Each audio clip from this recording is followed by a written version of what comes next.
La Bible révèle que la fin de toute chose est proche et que Dieu appelle tout homme à pouvoir se réjouir de la seconde venue de Jésus-Christ. L'objectif de cette présentation est de vous préparer à être du nombre de ceux qui gardent les commandements de Dieu et le témoignage, la foi de Jésus-Christ. Bonjour à toutes et à tous, et je vous souhaite un très bon sabbat.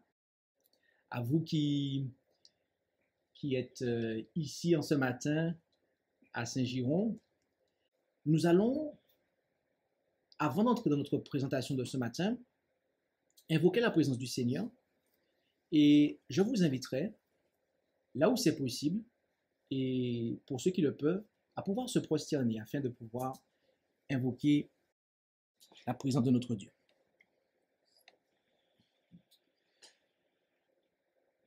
Notre Dieu, notre Père Céleste, merci pour ton amour manifesté dans le don de ton Fils Jésus-Christ. Et nous sommes en cet instant prosternés à tes pieds pour te demander ta bénédiction. Nous te demandons, Père, une faveur imméritée. C'est que tu puisses, par ton Saint-Esprit, venir parmi nous, en nous, et ouvrir notre intelligence, ainsi que notre cœur à la compréhension de ta parole. Car nous voulons te servir, et par-dessus tout, nous voulons te ressembler. Alors, dirige nos pensées en ce matin, et parle-nous. Nous savons que nous ne sommes pas dignes. Nous savons que par nos péchés, eh bien, il y a une séparation qui a été mise entre toi et nous. Mais par le nom précieux de Jésus, nous t'implorons et te demandons de bien vouloir venir jusqu'à nous et d'être en nous par ton Saint-Esprit en ce matin. Alors, pardonne nos péchés, nos fautes et nos manquements, et fais-nous grâce de ta présence. Et bénis-nous abondamment. Et c'est en Jésus que nous t'en prions. Amen.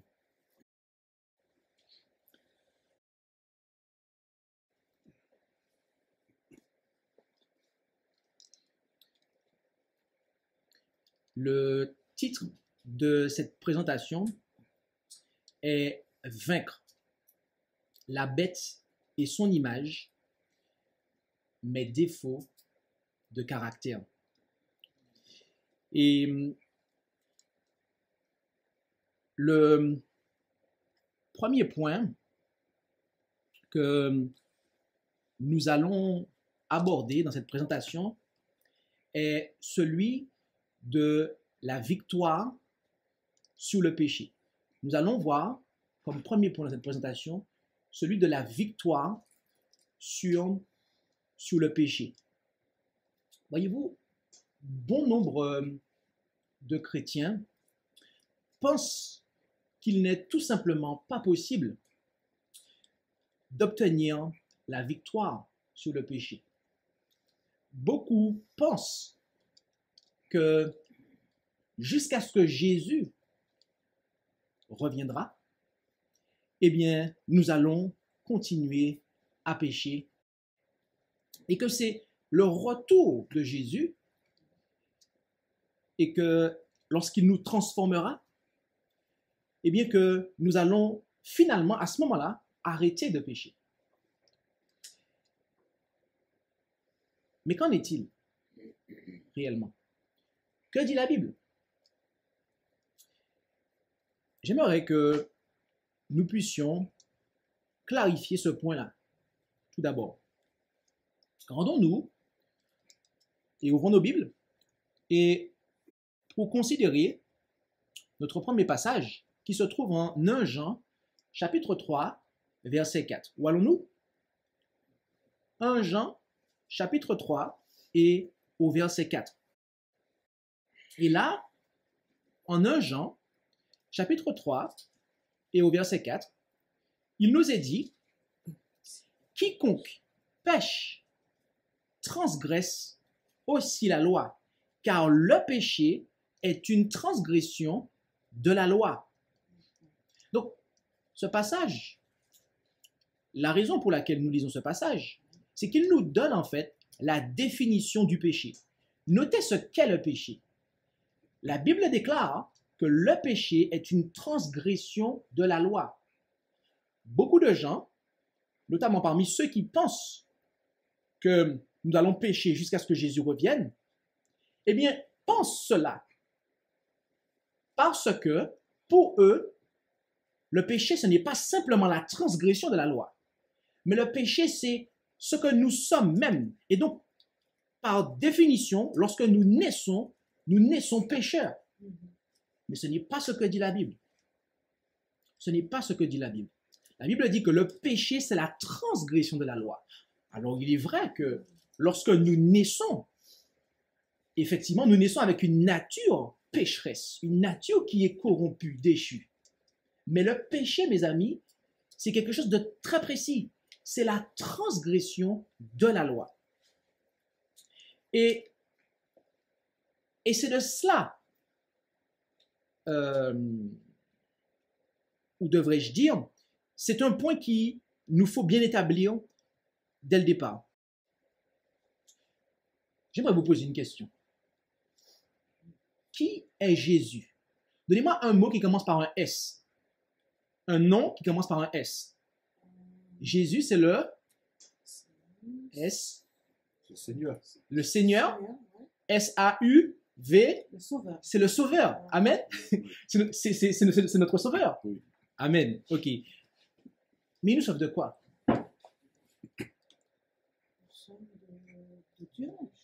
Il nous sauve de Dieu, tu as dit? Non, Du péché. Du péché? D'accord. De la nature Péché. pécheresse. Alors, Je sais pas. Jésus, péché. notez bien, rendons-nous en Jean, chapitre 1, verset 29. Où allons-nous? C'est exact. Jean, chapitre 1, et au verset 29. Et là, il est dit, le lendemain, Jean vit Jésus qui venait à lui, et il dit, voici l'agneau de Dieu qui ôte le péché du monde. Donc, notez que Jésus, qui est l'agneau de Dieu, eh bien, il ôte le péché, en fait. Donc, Jésus nous sauve de quoi? La Bible dit du péché. C'est pas simplement de la mort que Jésus nous sauve, mais avant tout et surtout du péché. Parce que la mort qui nous attend, la mort éternelle, eh bien, viendra si nous n'avons pas remporté la victoire sur le péché. Et il y a plus. Rendons-nous en Ésaïe 59, versets 1 et 2. Où allons-nous? Isaïe 59. Amen.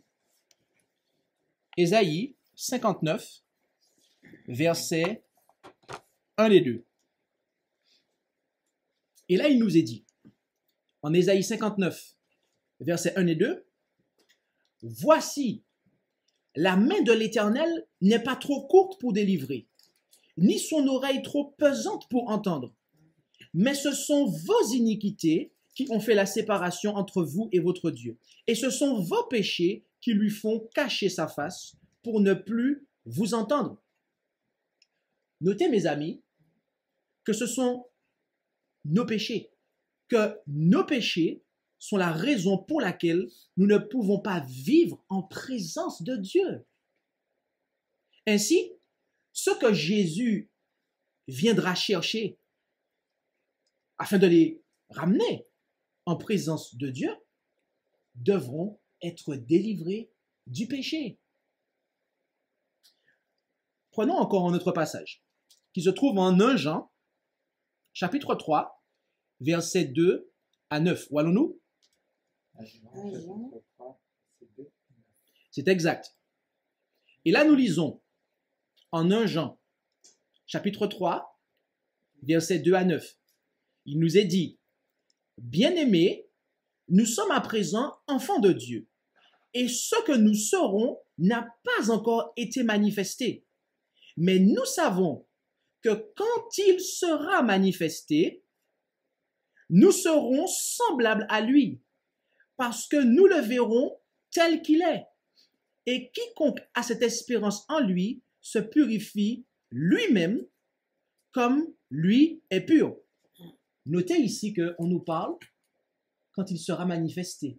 D'accord? Nous serons semblables à lui. D'accord? Et on nous dit que le Seigneur est, on nous dit que comme lui, il est comment lui? Il est pur. On nous dit qu'il est pur. Le verset 3 nous dit qu'il est pur. La fin du verset 3 nous dit comme il est pur.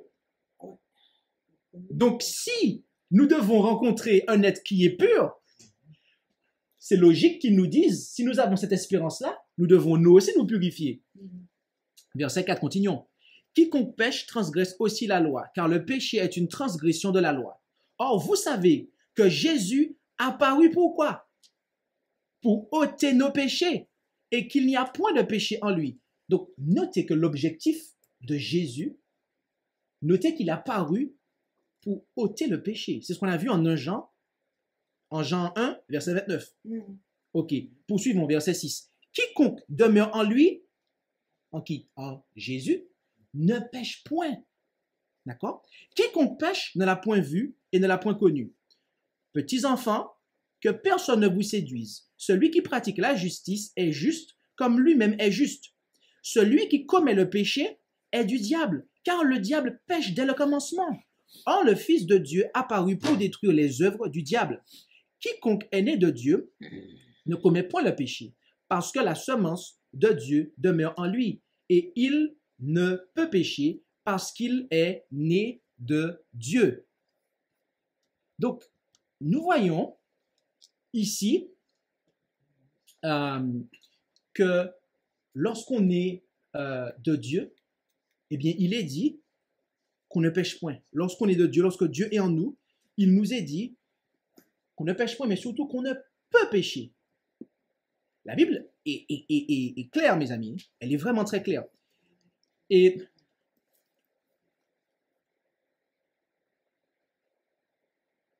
on va avancer avec un autre passage. Alors, nous allons sauter un verset que j'ai mis dans la slide puisque pour gagner un petit peu de temps, c'est Hébreux 12, verset 14. Hébreux 12, verset 14. Et là, en Hébreux 12, verset 14, notez ce qu'il est dit ici. Il est dit, recherchez la paix avec tous et la sanctification sans laquelle personne ne verra le Seigneur. Savez-vous ce qu'est la sanctification? Qu'est-ce que la sanctification? Qu'est-ce que le fait d'être sanctifié? C'est se purifier, d'accord? Alors, très précisément, sanctifier, c'est mettre à part pour un usage saint. D'accord? Donc, ce n'est pas pour faire du n'importe quoi. Donc, quand on parle ici de sanctification, en fait, c'est qu'il y a une séparation qui est faite. Une séparation de quoi? Du péché, du monde, d'accord? On se met à part pour être à Dieu, exclusivement à Dieu, en fait. Donc, on a rompu tout lien, en fait, avec Satan, tout lien avec la mondanité, tout lien avec la transgression. Et il est dit que sans la sanctification, personne ne verra le Seigneur.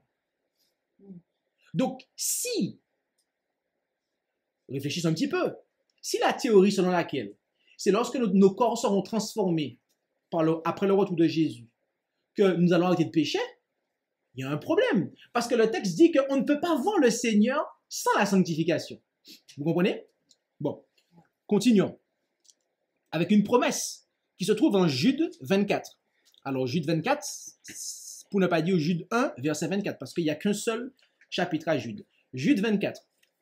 C'est une promesse qu'il a ici. Il est dit, « Or, à celui qui peut vous préserver de toute chute et vous faire comparaître sans tache et dans la joie en sa glorieuse présence. Amen. Notez que le Seigneur peut nous préserver de toute chute. Il peut nous préserver de toute chute et nous faire comparaître sans tache en sa glorieuse présence. Donc, la Bible est vraiment très claire à ce propos. Il y a encore une autre promesse que nous pouvons considérer. C'est celle qui se trouve en Philippiens, chapitre 1, verset 6. Où allons-nous? Philippiens, chapitre 1, verset 6. C'est exact. Philippiens, chapitre 1 et au verset 6. Et là, nous lisons, étant confiant de ceci même, que celui qui a commencé en vous une bonne œuvre l'achèvera jusqu'au jour de Jésus-Christ. Amen. Quelle bonne œuvre a été commencée en nous? L'œuvre du salut. L'œuvre du salut. Le salut, mais c'est être sauvé de quoi? Du péché, on a vu. Donc ça veut dire que cette œuvre qui a été commencée sera achevée. La Bible dit qu'elle sera achevée au jour de Jésus. Ça veut dire que le jour où Jésus reviendra, l'œuvre sera achevée, mes amis. Elle ne va pas continuer un petit peu. Non, non, non. OK? Qu'est-ce que nos corps? Que dit la Bible sur nos corps? Notre corps, c'est la chair. Notre corps, c'est la chair. Effectivement, c'est la chair. C'est une réponse qui n'est pas fausse. Mais spécifiquement, considérons la réponse qui est apportée en 2 Corinthiens 6, verset 16. 2 Corinthiens, chapitre 6, verset 16. Et là, il nous est dit, et quel rapport entre le temple de Dieu et les idoles? Car vous êtes le temple du Dieu vivant. Comme Dieu l'a dit, j'habiterai au milieu d'eux et j'y marcherai. Je serai leur Dieu et ils seront mon peuple. Donc, nous sommes en fait le temple du Dieu vivant, n'est-ce pas? Il y a plusieurs, effectivement, applications. Il y avait un temple, ce fut une époque en Israël, d'accord? Un sanctuaire tout d'abord, sous les tentes. Ensuite, il a été solidifié, transféré, donc il est devenu le temple. Le temple a été construit. Puis, nous savons que Jésus, lorsqu'il est monté au ciel, il s'est rendu dans le véritable tabernacle, comme on le voit en Hébreux 8, versets 1 et 2 notamment. D'accord? Et on sait que l'Église aussi est comparée à un sanctuaire, mais nous individuellement aussi, nous sommes aussi le temple du Seigneur. Donc il y a plusieurs applications. D'accord? Et parmi toutes ces applications-là, lesquelles ne se contredisent pas, j'aimerais juste retenir la dernière que je vous ai donnée, à savoir que celle que ce texte nous donne, à savoir que nous sommes le temple. D'accord? Nous sommes le temple du Dieu vivant. Or, que se passe-t-il en Daniel 8, 14? Que dit la Bible par rapport à ce temple, à ce sanctuaire? Elle dit, jusqu'à 2300 soirs et matins, puis le sanctuaire sera purifié. Cela fait avant tout allusion au sanctuaire céleste, bien évidemment. Mais, in fine, au final, cela fait allusion à nous, en fait, par extension, par relation. Cela fait allusion à nous. Parce que nos péchés que nous confessons et qui s'accumulent dans le sanctuaire céleste, comme le montre le type, si le sanctuaire céleste est purifié, mais que je ne suis pas purifié, et que se passe-t-il? Mes péchés sont sur moi. Et quand Jésus revient, comment il me trouve? Il me trouve chargé, mes amis. Il me trouve chargé et non préparé. Donc, la purification du sanctuaire ici signifie ma purification. Et rapidement, mais vraiment rapidement, je vous donne quelques petits graphiques pour vous montrer que, en fait, cette purification dont il est parlé en Daniel 8, 14 commence en 1844. à partir de l'an 1844. Donc, nous sommes en quelle année? En 2021. Est-ce que cela nous concerne?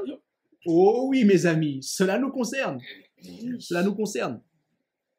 Donc, nous avons vu que la victoire sur le péché est non seulement possible, mais que c'est quelque chose que Dieu attend de nous. Dieu attend cela de nous, notamment à l'époque à laquelle nous vivons. Et l'époque à laquelle nous vivons est l'époque où le peuple de Dieu doit remporter la victoire sur la bête et sur son image. Et Dieu nous le signale par le biais d'un triple message que nous trouvons en Apocalypse 14. Et là, dans ce passage, nous avons 3 anges qui volent par le milieu du ciel et qui se suivent successivement. Et le premier, au verset 7, annonce notamment de donner gloire à Dieu. Il annonce, il demande à toute nation, tribu, langue et peuple de donner gloire à Dieu. Et le troisième termine en disant, eh bien, c'est ici la patience des saints, ce sont ici ceux qui gardent les commandements de Dieu et la foi de Jésus. Donc, le message, ce triple message, commence, pour ainsi dire, quasiment, en nous demandant de donner gloire à Dieu, et il se termine, donc il nous appelle à donner gloire à Dieu, à le craindre, à lui donner gloire, notamment, et ce triple message se termine en nous disant que là, il y en a qui gardent les commandements de Dieu et la foi de Jésus. Vous comprenez? Donc, le triple message, nous reprenons parce que c'est important. Il commence en appelant les hommes à craindre Dieu et à lui donner gloire. Et il se termine en disant, là, il y a un peuple qui garde les commandements de Dieu et la foi de Jésus. Est-ce que c'est clair pour vous? Ok. Mais ce n'est pas tout. Car l'Apocalypse nous dit qu'il y a un autre ange. Et cet autre ange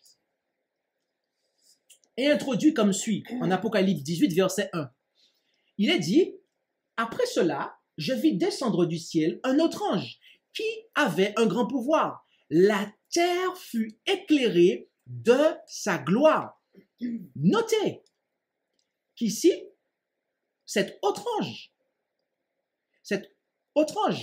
qui est en réalité l'amplification de la proclamation du troisième, d'Apocalypse 14, eh bien, éclaire la terre de la gloire céleste, parce qu'il descend du ciel, donc de la gloire de Dieu.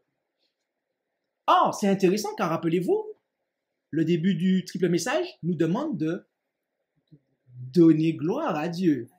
Et rappelez-vous qu'à la fin, on a un peuple qui garde les commandements. Or, cela étant l'amplification du troisième, on comprend quoi? On comprend que, en fait, le peuple qui garde les commandements de Dieu donne gloire à Dieu ce faisant, en fait. Ok. Allons plus loin. Rendons-nous en Apocalypse 7 et considérons du verset 2 à 4. Où allons-nous? Apocalypse 7, verset 2 à 4. C'est exact. Apocalypse 7, verset 2 à 4. Et là, il nous est dit, « Puis je vis un autre ange qui montait du côté de l'Orient, tenant le sceau du Dieu vivant. Et il cria à grande voix aux 4 anges qui avaient reçu le pouvoir de nuire à la terre et à la mer en disant, ne nuisez point à la terre, ni à la mer, ni aux arbres, jusqu'à ce que nous ayons marqué d'un sceau le front des serviteurs de notre Dieu. Et j'entendis le nombre de ceux qui avaient été marqués, 144 000 marqués de toutes les tribus des enfants d'Israël. » Donc, notez qu'ici, on a un peuple qui est présenté comme étant les 144 000 qui sont marqués au front. ils sont marqués au front du sceau de Dieu. D'accord? Et au chapitre 14 et au verset 1, nous lisons au chapitre 14 et au verset 1, nous lisons: je regardai ensuite, et voici, l'agneau se tenait sur la montagne de Sion, et avec lui 144 000 personnes qui avaient le nom de son Père écrit sur leur front. Donc, notez une chose, c'est qu'au chapitre, ici on nous dit que ils ont le nom du Père écrit sur leur front. Alors qu'au chapitre 7, on nous parle du sceau. D'accord? Donc, avant que ne se déchaînent les persécutions finales, le peuple de Dieu sera marqué du sceau de Dieu au front. Et ici, le sceau est présenté comme étant le nom. C'est clair pour vous? Ok, on va ajouter un autre passage qui est Apocalypse 15, verset 2. Et on en parle toujours des mêmes personnes, mais à des moments, on va dire, différents, pour ainsi dire. Apocalypse 15, verset 2. Je vis aussi comme une mer de verre mêlée de feu, et ceux qui avaient vaincu la bête et son image, et sa marque, et le nombre de son nom, qui se tenaient sous la mer de verre, ayant les harpes de Dieu. Ceux qui ont été marqués du sceau de Dieu au front, ayant ainsi reçu le nom de Dieu sur leur front, eh bien, sont ceux qui remporteront la victoire sur la bête et son image. Et notez au passage le mot qui a été mis en jaune dans la phrase qui a été mise en rouge. C'est la marque. Et notez qu'à droite, il a été mis en italique quelque chose. Charagma. Le terme grec. D'accord? À partir duquel est traduit marque. D'accord? La raison pour laquelle nous avons mis ce mot-là, c'est parce que nous allons faire juste une toute petite étude au niveau du grec, en cet instant. C'est que le mot charagma est la racine du mot caractère, lequel est transparent. Je pense que je n'ai pas la peine de le traduire. Le mot caractère. D'accord? C'est la racine. Charagma est la racine de caractère, donc caractère. Ok? Et ce terme, caractère, on le retrouve en Hébreu 1, verset 3, mais on va lire à partir du verset 1 jusqu'au verset 3. Hébreu, chapitre 1, verset 1 à 3, où il est dit: Dieu, ayant autrefois parlé à nos pères, à plusieurs reprises et en diverses manières, par les prophètes, nous a parlé en ces derniers temps par son Fils, qu'il a établi héritier de toutes choses, par lequel aussi il a fait le monde, et qui, étant la splendeur de sa gloire et l'empreinte de sa personne, et soutenant toutes choses par sa parole puissante, ayant opéré par lui-même la purification de nos péchés, s'est assis à la droite de la majesté divine dans les lieux très hauts. Donc, notez ici que Jésus, donc en résumé, Dieu a parlé par son Fils qui, étant la splendeur de sa gloire et l'empreinte de son caractère. Autrement dit, Jésus est la splendeur de la gloire de Dieu et l'empreinte de son caractère. Ici, l'auteur est en train de mettre l'emphase, en fait, de nous préciser quelque chose, que Christ est la splendeur de la gloire de Dieu et l'empreinte de sa personne, le caractère de sa personne. Voyez-vous, lorsque nous parlons de caractère, nous parlons, c'est comme pour le seau.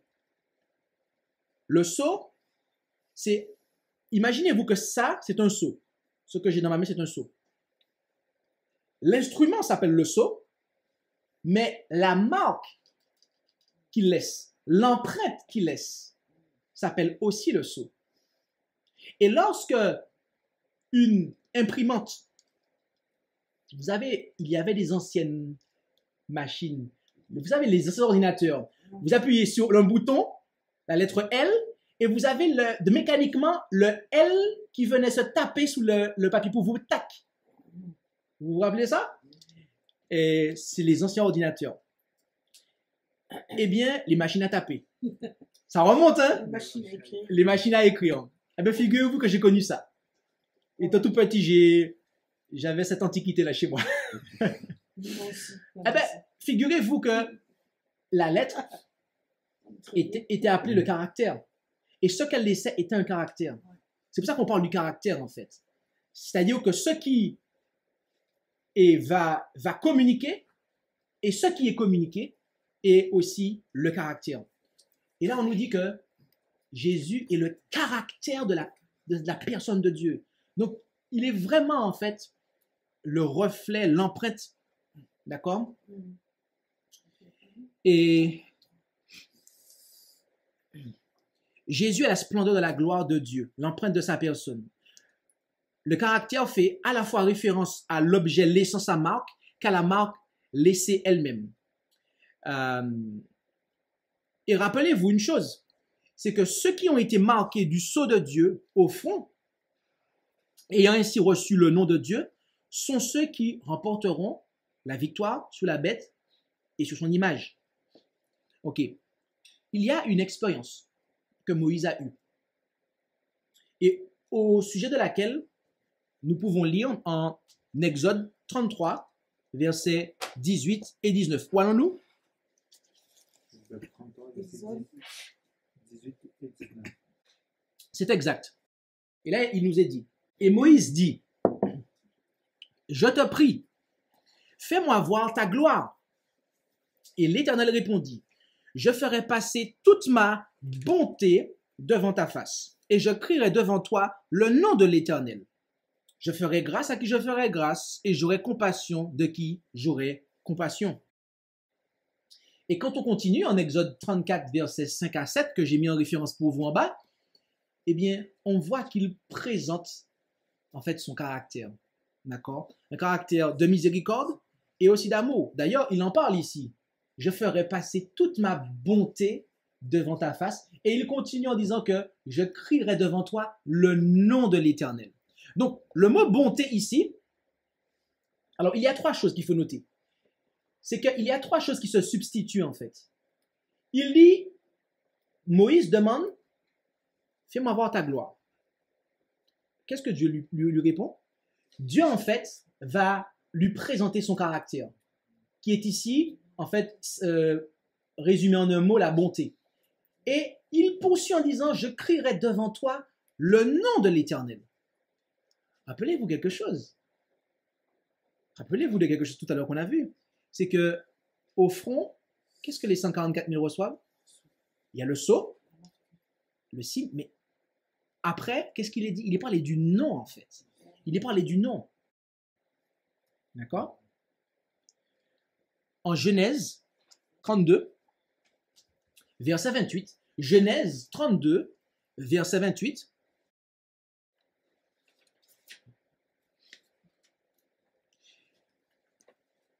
nous lisons, alors il dit, ton nom ne sera plus Jacob, mais Israël, qui lutte avec Dieu. Entre parenthèses, c'est la définition. Car tu as lutté avec Dieu et avec les hommes, et tu as vaincu. C'est parce que Jacob avait vaincu son défaut de caractère que Dieu changea son nom en Israël. Ainsi, le nom de Dieu fait bel et bien référence au caractère de Dieu. Par voie de conséquent, ceux qui ont été marqués du sceau de Dieu au front, ayant ainsi reçu le nom de Dieu, sont ceux qui auront vaincu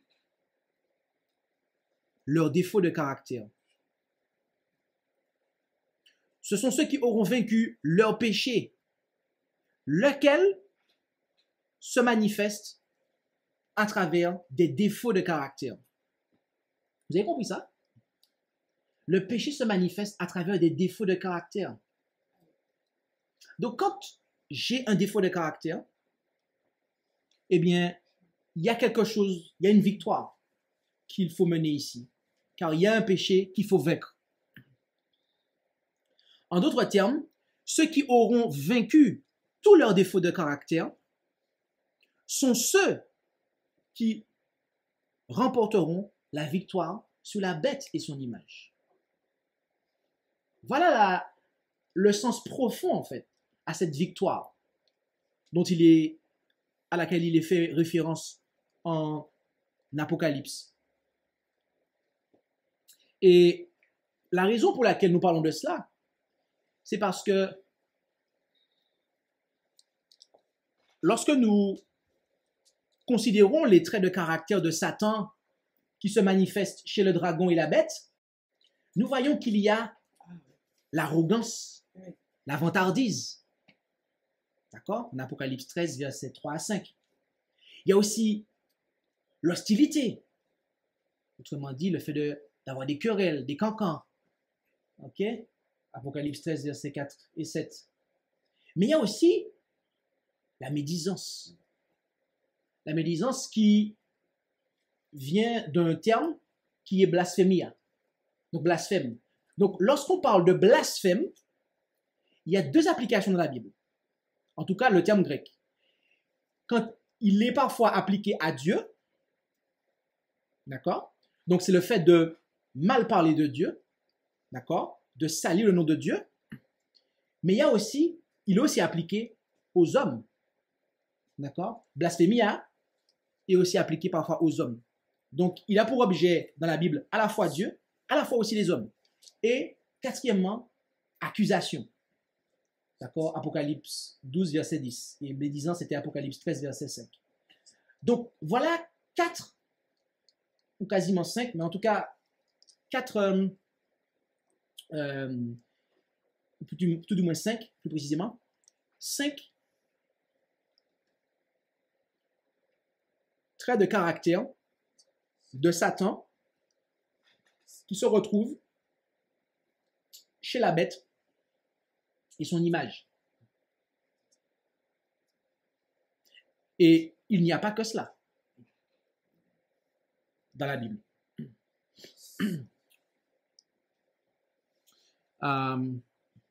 Il y en a d'autres, mais nous n'aurons pas le temps de les présenter maintenant. Cependant, nous avons un document beaucoup plus exhaustif. Et vous pouvez, dès maintenant, ou tout du moins après la présentation, vous pouvez aller sur le site leres.org, page à propos. Ensuite, vous cliquez sur préparation baptême et vous avez les comportements à éviter. Et là, nous avons recensé au niveau du Nouveau Testament tout ce qui est justement, pourrait-on dire, les traits de caractère. Ok, si on parle le jargon de cette prédication, les traits de caractère qui sont en fait non pas ceux de Dieu, mais ceux de Satan. D'accord? Et qui sont à éviter en fait, au final. D'accord? Puisque cela manifeste la présence du péché. Donc voilà, nous vous invitons, si vous voulez aller beaucoup plus loin dans cette direction-là, à vous rendre sur le site du ministère et à télécharger ce document de manière à pouvoir voir ce qu'il en est. Et aussi, il y a une présentation que nous avons donnée il y a 2 ans de ça, d'accord, c'est au Canada, la victoire des 144 000. Donc, nous vous invitons aussi à pouvoir la considérer de manière à pouvoir aller beaucoup plus loin. Ok, nous allons continuer pour considérer maintenant, pendant un moment, nous allons considérer la condition nécessaire pour obtenir la gloire, c'est-à-dire le caractère de Dieu. Savez-vous quelle est cette condition nécessaire?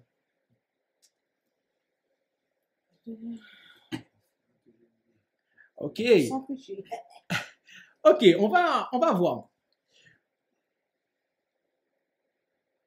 Pour savoir comment obtenir le caractère de Dieu, comment obtenir la victoire sur le péché, eh bien, nous devons savoir comment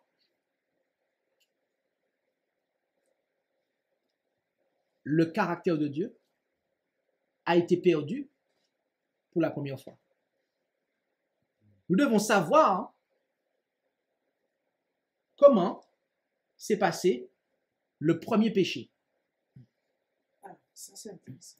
Et contrairement à ce que l'on pourrait penser, ce n'est pas sur terre que des êtres ont d'abord péché. Autrement dit, perdu le caractère de Dieu. Ce n'est pas sur terre. Ce n'est pas sur terre. Non, non, non. La Bible est claire sur ça. Rendons-nous en Ésaïe 14, versets 12 à 15. Où allons-nous? C'est exact. Ésaïe 14, versets 12 à 15. Et là, il est dit, comment es-tu tombé du ciel, astre brillant? Autrement dit, Lucifer. Donc là, on parle de Satan alors qu'il était encore un ange de lumière. Alors d'ailleurs, il l'est toujours. Mais alors qu'il n'était qu'un ange de lumière, c'est-à-dire vraiment un bon ange. D'accord? Aujourd'hui, il est toujours un ange de lumière, mais il a mélangé la méchanceté à cela. Elle est voilée, en fait. Elle est voilée, effectivement. D'accord. Il y a un mix des deux. Poursuivons. Fils de l'aurore. Comment as-tu été abattu à terre, toi qui foulais les nations? Et notez, tu disais en ton cœur, je monterai aux cieux. J'élèverai mon trône par-dessus les étoiles de Dieu. Je siégerai sur la montagne de l'assemblée, aux régions lointaines de l'Aquilon. Je monterai sous les hauteurs des nues. Je serai semblable au Très-Haut. Mais tu es descendu dans le sépulcre, dans les profondeurs du tombeau. Notez que il disait cela en son cœur. C'était dans son cœur. En fait, ça n'a pas été exprimé au départ. Non. Mais là, Dieu lève le voile pour nous. Et il nous dit ce qui s'est passé dans son cœur. Exactement. Mais après, il a bien dû séduire les anges, les entraîner avec lui. Tout à fait, tout à fait. Les anges ont été séduits et l'ont suivi. Et on a un autre passage. Et rapidement, je passerai sur lui, mais c'est Ézéchiel 28, versets 14, 15 et 17. Et si nous lisons rapidement le verset 17, et c'est surtout le verset 17 qui nous intéresse ici, il est dit, ton cœur s'est élevé à cause de ta beauté et tu as corrompu ta sagesse par ton éclat. Donc là encore, c'est un autre passage qui, de manière symbolique, s'adresse à, et fait référence tout du moins à Satan, à l'époque Lucifer, et on nous dit que son cœur s'est élevé. Donc là, il y a véritablement de l'orgueil en fait. Ok? Il y a véritablement de l'orgueil. C'est ça qui a amené le péché dans notre univers. C'est ça qui a, eh bien, qui l'a fait perdre en fait la gloire de Dieu. Est-ce qu'on peut dire que Satan est devenu narcissique en fait? Est-ce que ça rejoint un peu... On peut dire ça. Et on peut surtout dire qu'il a eu un sérieux problème d'estime de soi. C'est-à-dire qu'il a perdu l'équilibre de son estime. D'accord? Et notez ce que la Bible nous dit. En Proverbe 18, verset 12. Où allons-nous? Proverbe 18, c'est 12. C'est exact. Il est dit, en Proverbe 18, verset 12, le cœur de l'homme s'élève avant que la ruine arrive, mais l'humilité précède la gloire. Donc, Lucifer a été ruiné, autrement dit, il est tombé parce que son cœur s'est élevé. Parce que son cœur s'est élevé. Donc, la suite nous dit la condition, en fait, pour retrouver la gloire, pour retrouver l'obéissance, pour retrouver le caractère de Dieu. C'est quoi? L'humilité. L'humilité. On a notre passage, quasi similaire, mais je le mets parce qu'il est vraiment intéressant. Proverbe 29, verset 23. Voyons-nous? C'est exact. Proverbe 29, verset 23. Là, il est dit, l'orgueil de l'homme l'abaisse. Jésus a dit, ceux qui s'élèveront seront abaissés, ceux qui s'abaisseront seront élevés. Et le verset poursuit en disant, mais celui qui est humble d'esprit obtient la gloire. Qu'est-ce que la gloire? Le caractère de Dieu. Ok? L'obéissance. La conformité à la volonté de Dieu. Ce n'est que par l'humilité que cela peut être obtenu. Parce que c'est par l'orgueil que cela a été perdu. Donc, l'Écriture nous présente les choses de manière très claire. Oui, mais pourquoi m'humilier? Pourquoi m'humilier? Est-ce que je ne peux pas garder un petit peu? Je peux quand même faire quelque chose. Oh là là. Que dit Jésus? Que dit Jésus? Ok, Jean 15, verset 5. Jésus dit, sans moi, vous ne pouvez rien faire. Sans moi, vous ne pouvez rien faire. Qui a créé Lucifer alors qu'il était bon, hein, je veux dire, qui l'a créé bon et parfait? C'est Jésus en fait. Dieu a demandé à Jésus de tout créer, dont Lucifer. Bon et parfait. Je précise Lucifer. Je n'ai pas dit Satan. Attention, hein. Parce que n'allez pas dire que Pasteur Bolotte a dit que Jésus a créé le mal. Non, non, non, non. Lucifer, on précise Lucifer. Donc, c'est-à-dire l'ange intégré parfait. Alors, comment a-t-il osé penser vouloir renverser Jésus? Je veux dire, c'est de la folie, c'est un suicide en fait. Mais c'est ça le péché en fait. Ça n'a pas de sens. C'est suicidaire en fait. C'est une pensée suicidaire le péché en fait. Sans moi, vous ne pouvez rien faire. Sans Jésus, c'est peine perdue pour Lucifer. Et c'est peine perdue pour tous ceux qui le suivront, mes amis. Et plus précisément pour Satan, maintenant. L'esprit de prophétie dit qu'il y avait une jalousie de Satan envers Jésus. Amen, amen, tout à fait. Je ne vais pas effectivement nécessairement tout développer, Ouais. car nous avons un fil que nous suivons, Ouais. mais effectivement, il y a une jalousie. Voilà, Ouais. tout à fait. Alors, nous allons continuer. Mais que se passe-t-il avec Jésus? Eh bien, Paul le dit, je puis tout par Christ qui me fortifie. Est-ce que vous comprenez ça? Est-ce que vous savez ce qu'est l'omnipotence? L'omnipotence, c'est quand vous pouvez tout. Est-ce que vous savez que vous et moi, nous pouvons être omnipotents? Par Jésus-Christ. Amen. Parce que sans Jésus-Christ, il n'y a pas d'omnipotence, mes amis. Il n'y a pas d'omnipotence. Et par voie de conséquent, nous devons bien comprendre ce qui nous est dit dans les versets suivants. Jean 3, versets 28 et 30.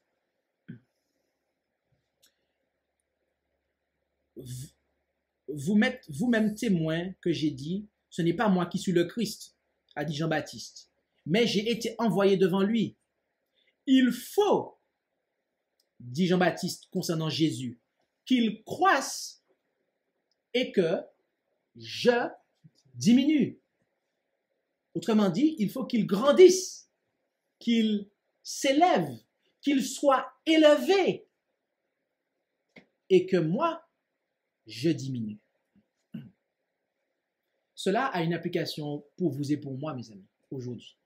Ce n'est que si Jésus prend de plus en plus de place dans notre vie, eh bien, que le moi peut diminuer. Et par conséquent, le péché. Donc, le péché signifie quoi? Signifie que Jésus ne prend pas encore toute la place. Voilà ce que le péché nous indique. Quand je vois que je pêche, ou quand je vois que j'ai encore un défaut de caractère, eh bien, je réalise que, ok, Jésus n'a pas encore toute la place. Ok? Mais il faut qu'il ait toute la place. Il faut qu'il grandisse jusqu'à prendre toute la place. Et en Jean 12, verset 24, il nous est dit, en vérité, je vous le dis, si le grain de froment ne meurt après qu'on l'a jeté dans la terre, il demeure seul. Mais s'il meurt, il porte beaucoup de fruits. Amen. Cela fait avant tout allusion à Jésus. Il fallait qu'il meure de manière à ce que vous et moi, nous puissions être rachetés de manière à être amenés au ciel. Mais ne sommes-nous pas, nous aussi, appelés à porter du fruit? Oui, mais le fruit de l'esprit, est-ce que nous pouvons le porter si le moi est encore vivant? Pas du tout. Donc, il faut que le moi meure de manière à ce que nous puissions porter du fruit. Ok, nous allons nous diriger vers la fin de cette présentation. Et nous allons voir, ayant vu que la victoire sur le péché est possible et que nous devons l'avoir, et que nous avons vu effectivement aussi la victoire sur la bête et son image, ce que cela implique pour nous, à savoir l'obtention du caractère de Dieu, et la condition pour obtenir ce caractère de Dieu, eh bien, nous allons voir maintenant comment ressembler à Jésus. Nous allons voir maintenant le fait de ressembler à Jésus.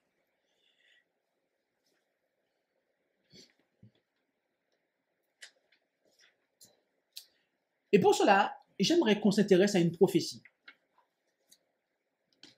Car cette prophétie nous mettra sur la piste de savoir comment ressembler à Jésus. Car, vous l'aurez noté, cette présentation est un sermon basé sur la prophétie. D'accord? Vous aurez compris que pour pouvoir vaincre la bête et son image, il nous faut vaincre nos défauts de caractère. Donc, comprendre la prophétie nous permet de comprendre aussi le plan du salut. Et le plan du salut aussi va avoir une implication sur notre compréhension de la prophétie. Donc, considérons un verset de la prophétie biblique qui se trouve en Apocalypse 13, verset 3. Où allons-nous? Apocalypse 13, verset 3. C'est exact. Apocalypse 13, verset 3. Et là, il est dit, « Et je vis l'une de ses têtes comme blessée à mort. Mais cette plaie mortelle fut guérie. Et toute la terre, étant dans l'admiration, suivit la bête. » Expliquez-moi, d'après ce verset, la raison pour laquelle la terre entière va suivre la bête, à savoir la papauté. Parce que, je le précise pour ceux qui ne le savent pas, mais la bête dont il est parlé ici, qui monte de la mer, est un symbole de la papauté. Donc, expliquez-moi pourquoi, d'après ce verset, la réponse est là, pourquoi la terre entière va suivre la bête? Qu'est-ce qui va faire cela, en fait? L'admiration, ils vont l'adorer. L'admiration, tout à fait. La réponse est très simple. Le mot, il est en jaune. Ils étaient dans l'admiration. C'est l'admiration. Étant dans- Notez que c'est l'admiration. Ok? Mais une autre question. Comment la bête va retrouver son pouvoir ou ce qu'elle avait avant, en fait? À chaque fois, qu'est-ce qu'il y a à côté de la bête? On nous parle de la bête et de son image. C'est par le biais de son image, en fait, que la terre entière, en réalité, va la suivre. Et ça, il vous suffit de lire la fin du chapitre 13, du verset 15 jusqu'à la fin du chapitre 13, et vous allez voir que c'est l'image, en fait. Sans l'image, la bête ne pourrait pas retrouver cette visibilité-là, cette emprise qu'elle avait. C'est par son image. Et notez qu'il y a l'admiration. C'est bon? Vous me suivez? Ok. Donnez-moi un synonyme d'admiration. Contempler. Ah! Merci. Le Robert Dictionnaire nous dit effectivement, le premier mot qui sort, c'est contempler.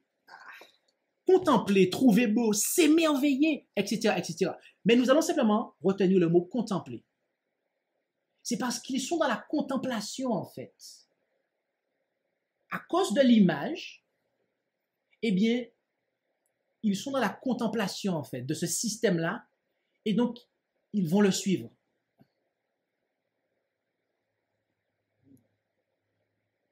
Vous savez, Satan ne fait que des contrefaçons. Satan ne crée pas. Il détourne ce que Dieu a créé. Il détourne les choses que Dieu a créées. Et il y a là une contrefaçon. Rendons-nous en 2 Corinthiens 3, verset 18. Où allons-nous? 2 Corinthiens 3, verset 18. Amen. 2 Corinthiens 3, verset 18.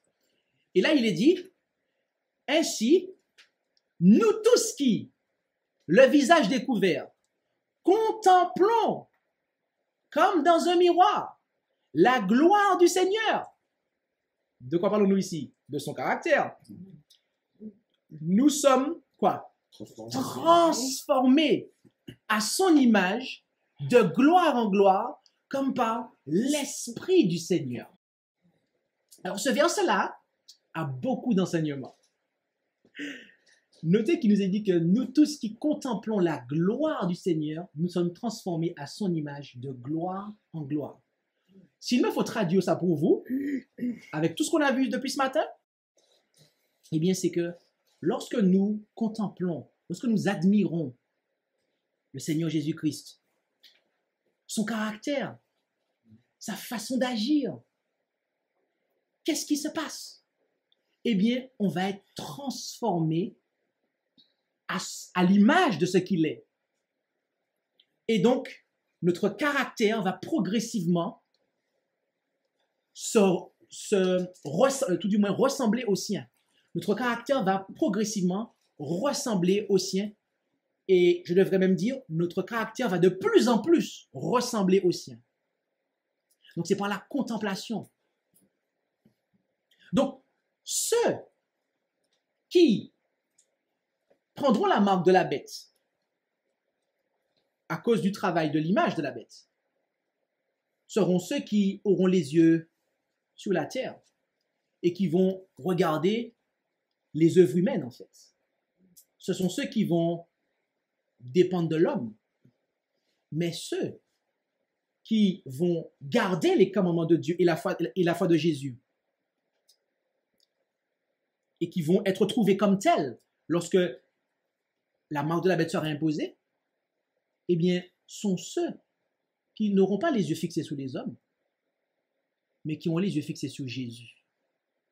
Et qui auront eu l'habitude de contempler Jésus, à tel point qu'ils ne pourront que naturellement faire comme Jésus. Et voyez-vous, Jésus ne s'est pas prosterné devant Satan dans le désert. Donc, parce qu'ils ressembleront à Jésus et qu'ils auront les yeux constamment fixés sur Jésus, parce que ce sera une habitude de leur part, ils ne pourront pas faire l'opposé de ce que Jésus a fait.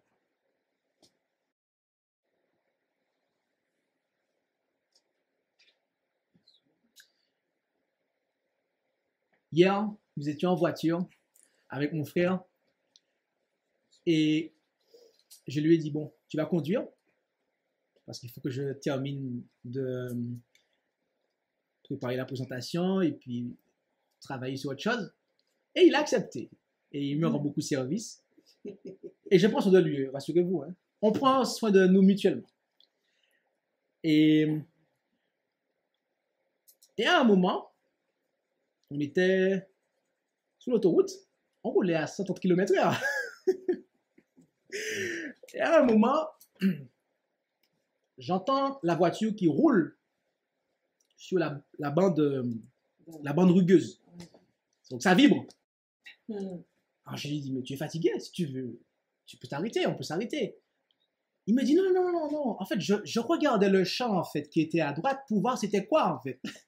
Je me posais la question. J'ai dit, ah, d'accord, ok. En fait, il a été absorbé par la scène qui se passait à tel point qu'il a suivi, en fait. Vous voyez? En fait, quand on regarde quelque chose, on finit par aller vers cette chose, en fait. Quand on contemple quelque chose, on finit par s'y rendre. Eh bien, il nous faut en fait contempler Jésus, de manière à pouvoir être transformé à son image. Et nous allons creuser ce verset pour voir, eh bien, la compréhension. Nous allons élaborer là-dessus en guise de conclusion. Rendons-nous en Jacques 1, versets 21 à 24. Où allons-nous? Jacques 1, 21 à 24. C'est exact. Jacques 1, versets 21 à 24. Il est dit, « C'est pourquoi, vous dépouillant de toute souillure et des excès de la malice, recevez avec douceur la parole qui est plantée en vous, qui peut sauver vos âmes. Mettez en pratique la parole et ne vous bornez pas à l'écouter, en vous trompant vous-même par de faux raisonnements. Car si quelqu'un écoute la parole et ne la met point en pratique, il est semblable à un homme qui regarde dans un miroir son visage naturel et qui, dès qu'il s'est regardé, s'en va et oublie aussitôt quel il était. » Il y a ici référence qui est faite au fait de regarder. D'accord? Mais ici, on en fait référence pour parler du fait d'écouter la parole de Dieu. L'écoute en soi ne produit que des impressions passagères et des convictions momentanées du devoir. L'écoute de la parole à elle seule, dans le sens d'entendre quelque chose, n'est pas suffisant. Lorsqu'on se regarde dans un miroir, on sait à quoi on ressemble. D'accord?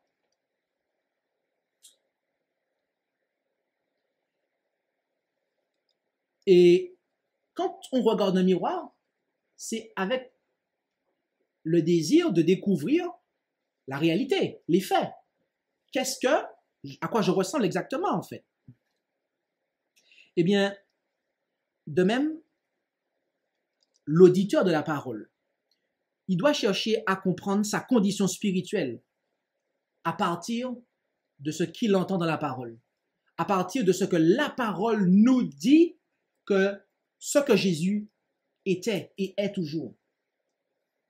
Vous comprenez?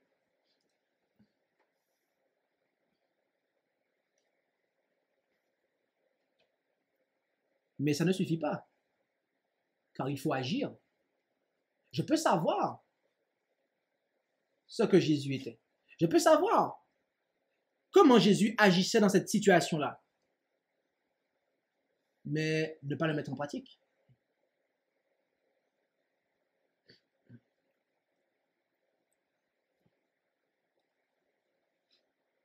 De même que miroir reflète la ressemblance du visage humain, aussi souillé ou taché soit-il, de même la loi de Dieu révèle le visage moral, entaché de défauts et souillé par le péché. Entendre et comprendre la parole de Dieu, c'est comme se regarder dans un miroir. En regardant les préceptes parfaits de la loi, lesquels ont été magnifiés par le caractère de Jésus et qui nous est présenté dans les évangiles, dans la parole, eh bien, nous prenons conscience de nos propres lacunes et défauts. Le miroir de la vérité, mes amis, ne nous flattera jamais. Il ne nous flattera jamais. Paul n'était pas conscient de sa propre nature corrompue jusqu'à ce qu'il se voie dans le miroir de la loi. Sans la loi, il se croyait moralement et adéquat, juste. Mais lorsqu'il prit conscience des principes de la loi, il a réalisé qu'il était spirituellement mort, comme on peut le voir en Romains 7, verset 9. L'homme ici qui se détourne du miroir oublie sa véritable apparence.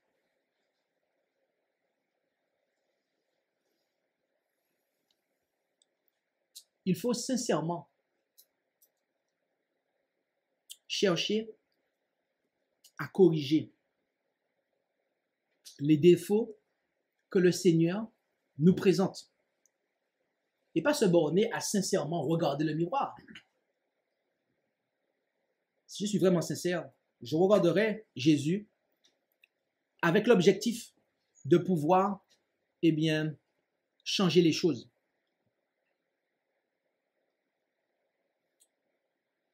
Ici, on nous présente un défaut qui est la procrastination. C'est-à-dire que on voit ce qu'il faut faire, mais on s'en va. On remet à plus tard. C'est ça, en fait, qui se passe ici. On voit ce qu'il faut faire, mais on remet à plus tard. C'est pour ça qu'il est dit des faux raisonnements, au verset 22. Ici, l'homme dont il est question ici, eh bien, choisit de ne pas livrer sa vie, de ne pas l'abandonner à Dieu.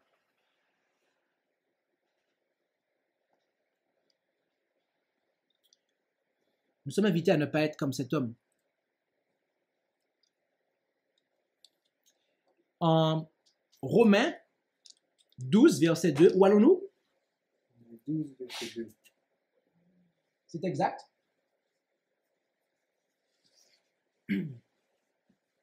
Il nous est dit,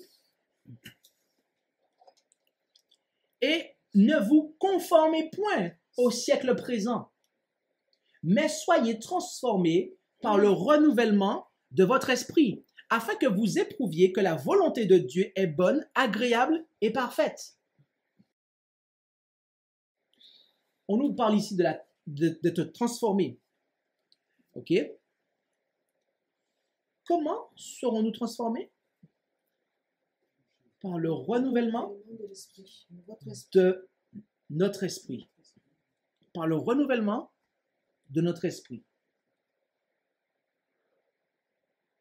Parce que c'est par l'esprit, en fait, que nous allons former ce caractère. Donc, il faut que notre esprit soit renouvelé. OK? Or, comment cet esprit pourra être renouvelé? De manière pratique. À travers la relation avec Jésus. En travers la relation avec Jésus. OK? Mais de manière beaucoup plus pratique que cela. En changeant les défauts de caractère. En changeant les défauts de caractère, d'accord? Mais de manière beaucoup plus pratique que cela. En observant la loi, ok, mais de manière beaucoup plus pratique que cela. Ok. Lisons Jean 6, verset 63. Où allons-nous? 6, verset 63. C'est exact. Là, il est dit, c'est l'esprit qui vivifie. La chair ne sert de rien. Les paroles que je vous ai dites sont esprit et vie. notez que nous devons avoir notre esprit qui soit transformé. Ok?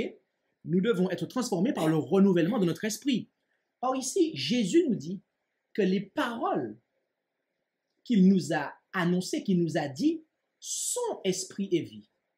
Dans la version que j'ai collée ici pour vous, on a le premier mot esprit au début du verset qui a un majuscule et le deuxième qui a un minuscule. Mais en fait, dans le grec, c'est la même chose. Il n'y a pas de majuscule, de minuscule en fait. Ça, c'est le traducteur qui a mis ça en fait. Mais Jésus parle de la même chose en fait.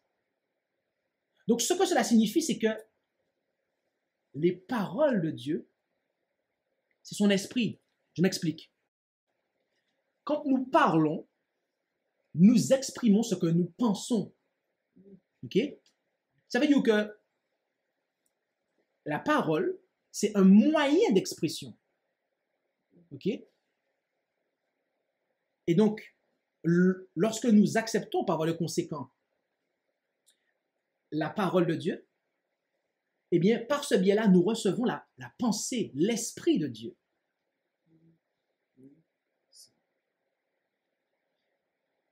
C'est très important de comprendre ça.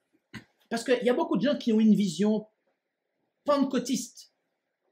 Et je parle le pentecôtisme d'aujourd'hui. Ils ont une vision pentecôtiste du Saint-Esprit. À savoir qu'il faut se mettre comme ça, s'exciter un petit peu, ou se mettre en condition, et on va avoir une sensation qui va arriver sur nous, etc. Alors que ce n'est pas ça, en fait. Il y a des gens qui courent après des sensations. Oui, mais je ne ressens pas. Oui, mais je ne sens pas ceci, je ne sens pas cela. En fait, c'est du sentimentalisme. Là, ce n'est pas du tout l'expérience chrétienne qu'on doit avoir. Pour recevoir l'Esprit de Dieu, il nous faut recevoir les paroles de Dieu, mes amis. Et Proverbe 1, verset 23, nous le dit. Il est dit, « Étant repris par moi, convertissez-vous. Voici, je vous communiquerai de mon esprit en abondance. Je vous ferai comprendre mes paroles. » Donc là, cela a été écrit en hébreu, d'accord? Et on a une substitution qui est faite. On a la communication de l'esprit en abondance. Eh bien, cela est substitué après par « je vous ferai comprendre mes paroles ». Donc, lorsque nous comprenons la parole de Dieu, eh bien, nous recevons son esprit. Et vice-versa.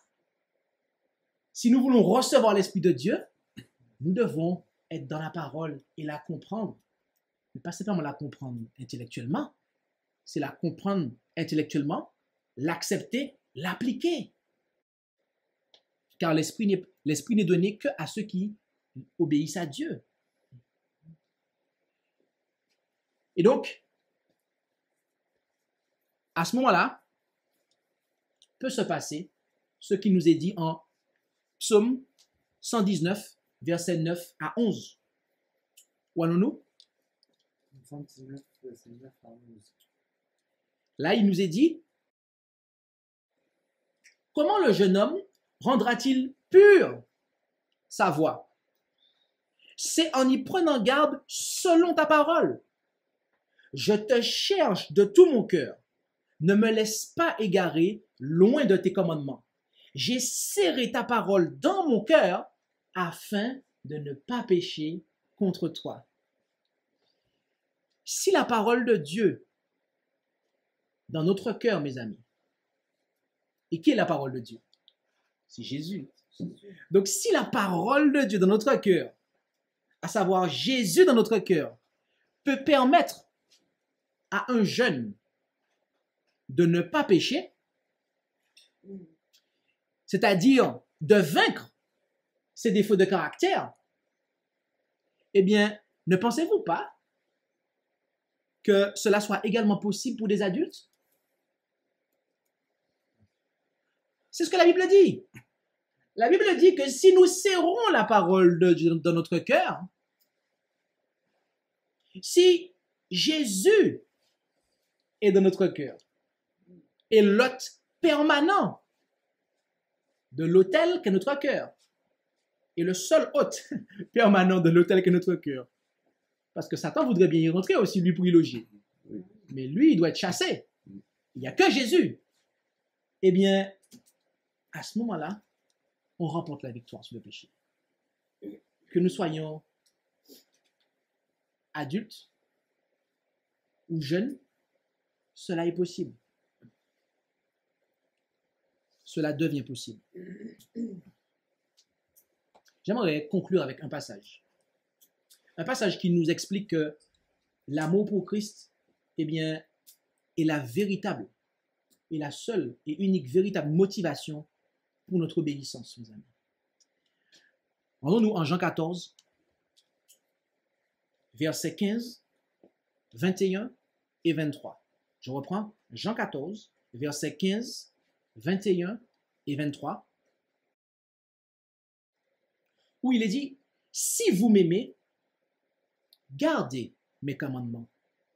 Celui qui a mes commandements et qui les garde, c'est celui-là qui m'aime. Et celui qui m'aime sera aimé de mon Père. Et je l'aimerai. Et je me ferai connaître à lui. » Jésus lui répondit au verset 23, « Si quelqu'un m'aime, il gardera ma parole. Et mon Père l'aimera, et nous viendrons à lui, et nous ferons notre demeure chez lui. » Amen. Mes amis, j'ai une question à vous poser en ce matin. Aimez-vous Jésus?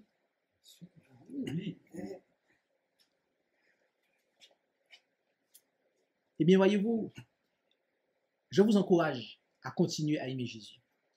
Parce que si vous persévérez dans votre amour pour Jésus, un amour sincère, et je parle du Jésus qui a été obéissant. Et je parle du Jésus qui, à l'heure actuelle, est dans le lieu très saint du sanctuaire céleste. Je parle du Jésus qui fait l'expiation finale et qui nous demande de vaincre le péché, de vaincre nos défauts de caractère. Si nous persévérons dans notre amour pour ce Jésus, nous ne pourrons que remporter la victoire sur le péché, sur nos défauts de caractère. Donc, la véritable question, au final, c'est est-ce que j'aime Jésus? Est-ce que j'aime le Jésus qui me dit, eh bien, viens et suis-moi.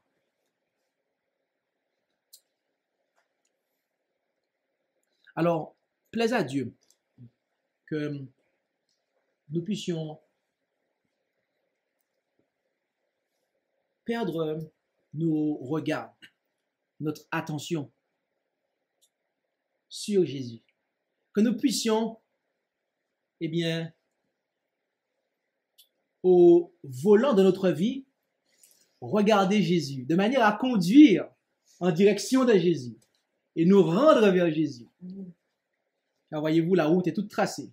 Peut-être pas sur l'autoroute à 70 km/h, mais si nous regardons à Jésus, eh bien, la route est tracée pour nous et nous allons le suivre et nous allons faire comme lui. Et je peux vous dire, mes amis, que des événements très solennels, très importants, chargés de conséquences éternelles, sont sur le point de fondre sur nous. Et le monde est en train d'être placé sur une autoroute à 130 km/h. Et je puis vous dire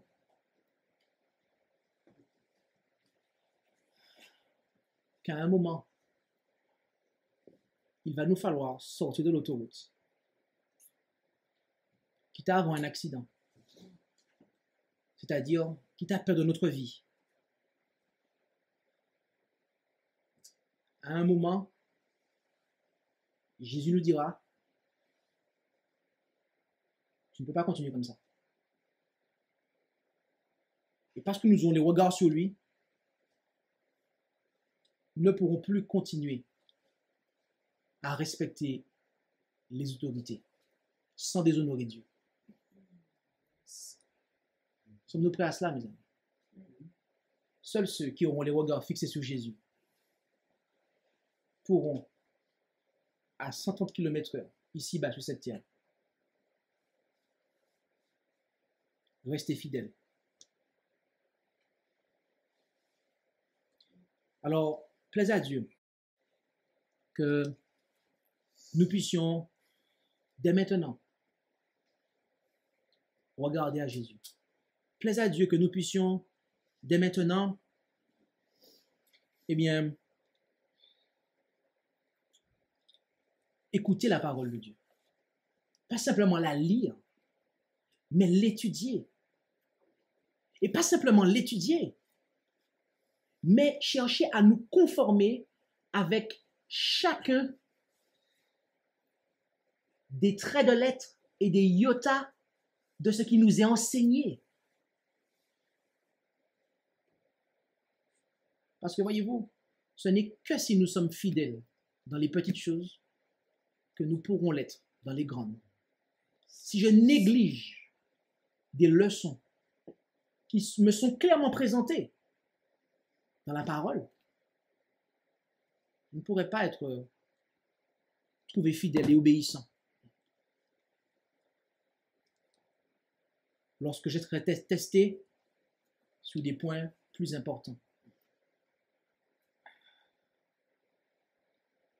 C'est pour cela, mes amis, que la victoire sur la bête et sur son image, eh bien, est réservée à celles et ceux qui vaincront leurs défauts de caractère. Et cette victoire, Jésus l'a remportée. Jésus est prêt à nous la donner. Et il désire que nous puissions l'accepter. Alors, plaise à Dieu que nous puissions répondre favorablement à l'appel qu'il nous lance. Amen. Je vous invite à prier et là où c'est possible, et pour ceux qui le peuvent, à pouvoir se prosterner.